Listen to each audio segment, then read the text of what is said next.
बिस्मिल्लाहिर्रहमानिर्रहीम। अस्सलाम वालेकुम नाज़रीन, मैं हूं आपका मेज़बान अब्दुल जब्बार गुज्जर और आप देख रहे हैं मेरे साथ मेरा यूट्यूब चैनल। अल्लाह पाक से दुआ है कि अल्लाह ताला आपको सेहत और तंदुरुस्ती वाली ज़िंदगी अता करे। मोहतरम नाज़रीन, कल से आप सुन रहे होंगे कि टीवी पर इस वक्त बड़ा शोर है ऑडियो लीक्स का। एक लीक आई, फिर दूसरी, उसके बाद ऑडियो आ गई, फिर तीसरी आ गई। इस तरह एक सिलसिला चल निकला है को दोनों ही पार्टियां उससे कह रही हैं कि ये हमारी फेवर में, ये हमारी फेवर में, लेकिन ये किसी की फेवर में भी नहीं है।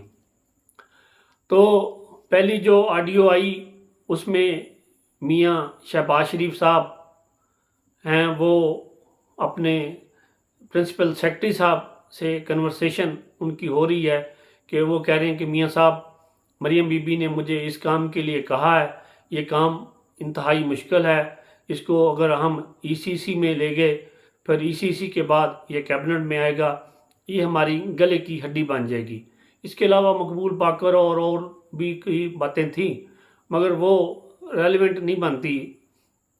लेकिन एक और बात उन्होंने कही कि जो उन्होंने हमारे ये हाउसिंग सोसाइटी का मंसूबा का वो हम कर रहे हैं, वो हो जाएगा, मगर ये जो प्लांट जिस मुल्क से मंगवाना है, ये वहाँ से मंगवाना, क्योंकि हमारी वहाँ पे तजारत बंद है तो हम नहीं मंगवा सकते। तो जनाब मियाँ शहबाज शरीफ साहब ने कहा कि चलो मैं तुर्की से वापस आकर इस पर तफसीली बात करता हूँ।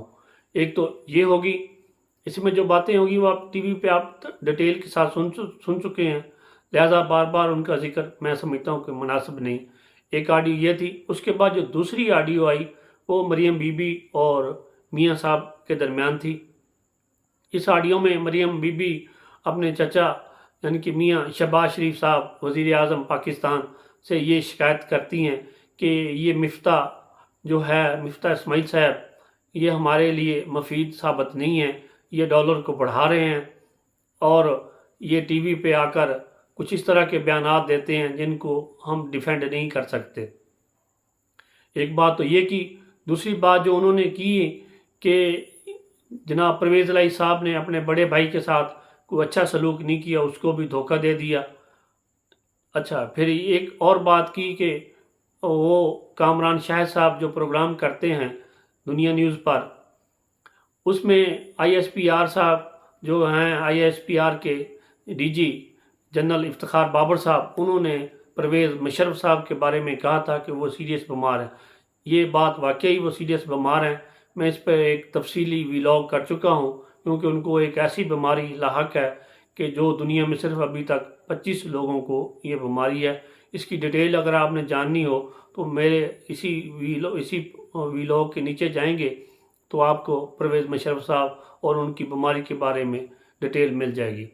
तो वो कहती हैं कि क्योंकि उन्होंने तो बुलवा ही लेना है, क्यों ना हम उससे पहले उनको कहें, इशारा कर दें कि वो पाकिस्तान में आ जाएं। एक ये बात होगी। अच्छा, इस तरह की और बातें भी थी कि मैं फलां मालिक को कहती हूँ टीवी को, ये वो, इस तरह की बातें आपने टीवी पे सुनी होगी, जो कंट्रोवर्शियल सी बातें हैं उनका जिक्र नहीं करते।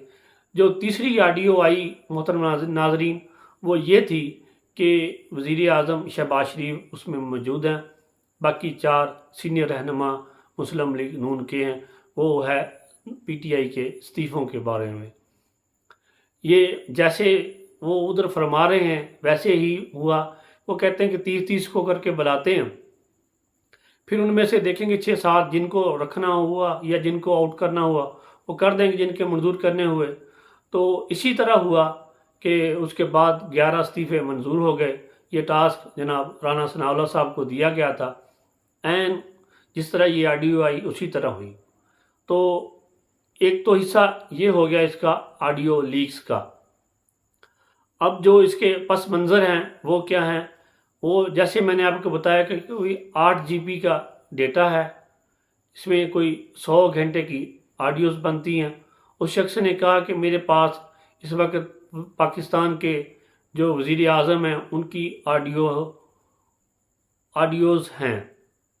ये उसने कोई अपनी जो ये फेक्स बनाते हैं, ये एक आईडी बना के जो हैकर वो चलाते हैं उस पर, उसने 20 अगस्त 2022 को पोस्ट की। उसी दिन उसने कोई 14 पोस्टें इस पे शेयर की कि मैं इसको 18 बिटकॉइन के बदले सेल करना चाहता हूँ, जिसकी मालियत पाकिस्तान में 3,45,000 बनती है। लोग यही समझे कि ये फेक बातें कर रहा है। उसने सबूत के तौर पर ये 3 वीडियो डाल दी। जैसे ये 3 वीडियो डाली तो चर्चा हो गया शुरू, इधर भी टीवी पे आनी शुरू होगी, मुख्तलिफ दुनिया में ये फैल गई बात। जब फैली तो फिर उसमें और कन्वर्सेशन हुई उस हैकर और लोगों के दरमियान कि आपके पास कितनी वीडियोज़ हैं। उसने फिर बताया कि मेरे पास इतनी वीडियोज़ हैं, 100 से ज़्यादा वीडियो कहते सॉरी ऑडियोज़ हैं। फिर उनसे एक और सवाल हुआ कि क्या आपके पास ये मौजूदा वज़ीर आज़म साहब के बारे में है या इससे साबका वज़ीर आज़म यानी कि इमरान खान साहब के बारे में। तो उसने उसके नीचे जो कमेंट में उसका जवाब दिया कि मेरे पास और भी हैं।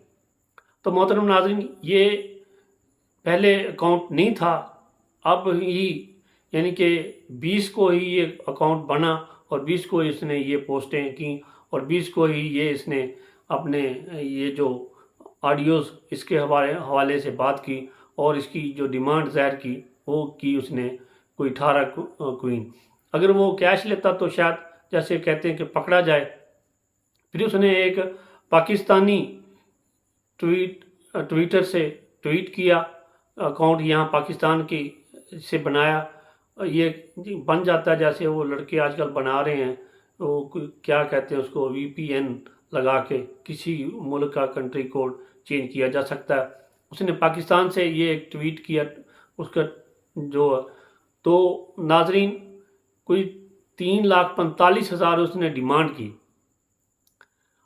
अब क्योंकि पाकिस्तान इस वक्त माशाल्लाह अल्लाह के फजल व करम से दुनिया का 7वां बड़ा एटमी पावर मुल्क है और फ़ौज के लिहाज से इस वक्त पाकिस्तान का नंबर 5वां है, तो ज़रूर जिन लोगों ने इसका तदारक करना है वो इस काम के पीछे लग गए होंगे और ये अगर कल या परसों तक इसका तदारक हो जाएगा, सर्च कर लेंगे। अब सुनने में ये बात आई है कि उसने 3,45,000 मांगा, इसकी डिमांड बढ़ गई क्योंकि सुनने में आया है कि वो 5 अरब रुपए तक की ऑफ़र हो चुकी है। अब अल्लाह खैर करे कि जिनकी तरफ मेरा इशारा है कि वो इसका हल ढूंढ लेंगे और वो ढूंढना जानते भी हैं, तो वो कल तक कोई ना कोई इसका हल ज़रूर ढूंढ लेंगे। और फ़िक्र मत कीजिए, इंशाल्लाह ताला अल्लाह पाक खैर करने वाला है, क्योंकि हम कोई गए गुज़रे तो हैं नहीं। जैसे मैंने आपको बताया है कि हम दुनिया के 7वां एटमी पावर हैं और 5वीं बड़ी हमारी फ़ौज है, तो इंशाल्लाह फ़ौज पाकिस्तान जिंदाबाद, और वो ज़रूर कोई ना कोई इसका हल निकाल लेगी, क्योंकि ये पाकिस्तान की सलामती का मसला है। इस तरह के जो हैकर हैं वो चीज़ें हैक करते रहते हैं, फिर वापस आ जाती हैं। नादरा का डेटा हुआ, नेशनल बैंक का हुआ, अच्छा और पंजाब बैंक का हुआ, इस तरह के और बहुत से हुए जो हैकर हैं वो हैक करते रहते हैं, लेकिन ये इंशाल्लाह ताला इसको जल्द रिकवर कर लेंगे जिन्होंने करना है, और किसी को पता भी नहीं चलना कि ये रिकवर हो गया है। तो अल्लाह ताला मेरे मुल्क पाकिस्तान की खैर करे, आप सब की खैर करे, और मेरे मुल्क पाकिस्तान को, मेरी फ़ौज को, मेरे दिगर अदारों को, मेरे सब पाकिस्तानियों को अल्लाह सलामत रखे और इस तरह के हैकरों से महफूज रखे। तो इंशाल्लाह मिलते हैं कल नई अपडेट के साथ कि इसका क्या हल निकला और या निकाला गया है। तो मुझे दीजिए इजाज़त, अपना रखिए ख्याल, खुदा हाफिज़।